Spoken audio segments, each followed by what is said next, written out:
Salesforce has assigned the code Sales-101 to the Salesforce Certified Sales Foundations credential. This video, brought to you by Pass for Success, covers the updated exam facts, the exact domain breakdown you need to focus on, and a set of practice questions we'll solve together.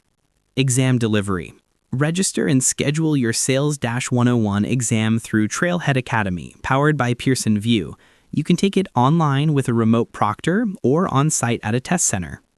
Here are the key exam facts you need to know. 40 multiple-choice questions plus up to 5 non-scored questions. 105 minutes total time. Passing score is 70%. Version exam questions aligned to the Winter 24 release. Registration fee USD 75. The exam is divided into 6 weighted domains. Planning 21%. Customer engagement, 15%, deal management, 37%, pipeline management, 12%, forecasting, 6%, and customer success, 9%.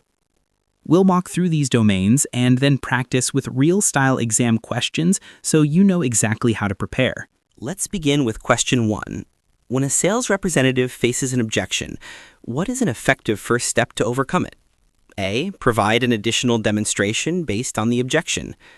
B. Explain policies and procedures that solve the objection. C. Acknowledge the objection and ask follow-up questions. Correct answer is C. Acknowledge the objection and ask follow-up questions. Here's why. Acknowledging the objection shows empathy and builds trust, and asking follow-up questions uncovers the root concern so the rep can respond effectively.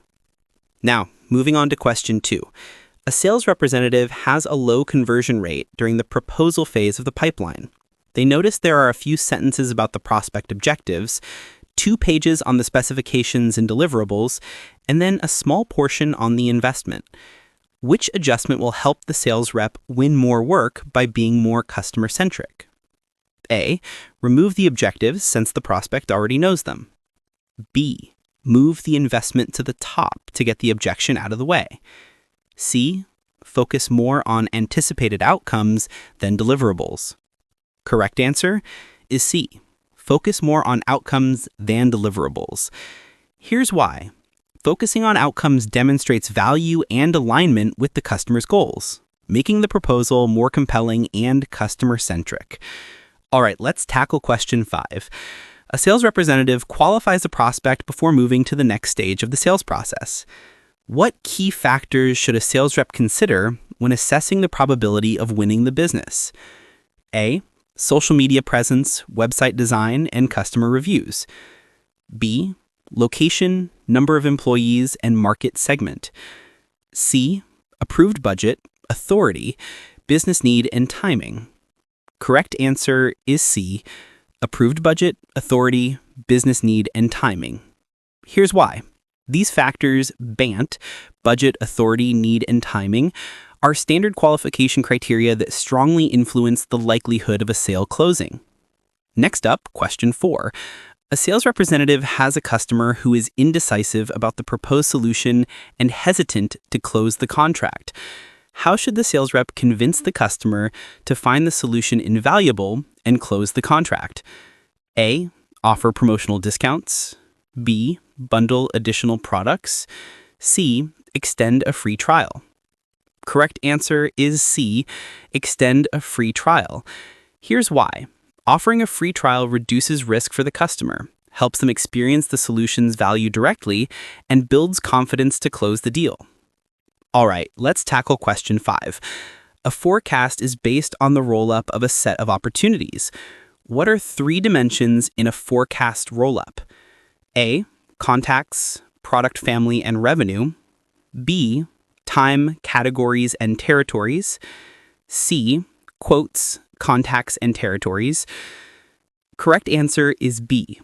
Time, categories, and territories. Here's why. Forecasting in Salesforce uses these 3 dimensions to roll up data, providing visibility into expected revenue across different views. Here we go with question 6. A sales representative is aware of an upcoming end-of-contract period for a key customer. How should the sales rep adapt their sales activities to address this change? A. Wait for the contract to expire before engaging with the customer. B. Focus on finding new customers to replace the potentially last contract. C. Proactively engage with the customer to renew or expand the contract. Correct answer is C. Proactively engage with the customer to renew or expand the contract. Here's why. Proactively engaging shows attentiveness, preserves the relationship, and creates opportunities for renewals or upselling before the contract expires. And finally, question 7. A sales representative presented a solution and overcame the objections, but the prospect is still not completely ready to commit. The sales rep suspects the prospect is unsure about the product and will want to return it. The sales rep decides to let the prospect try out the product for a predetermined period. Which type of close was chosen? A. Summary.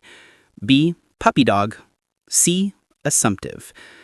Correct answer is B. Puppy dog. Here's why.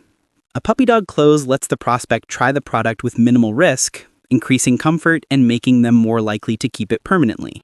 Thanks for watching. For more practice questions, answers, and complete exam prep for Sales 101, visit Pass for Success today. Start your preparation now and boost your confidence to pass on the first attempt.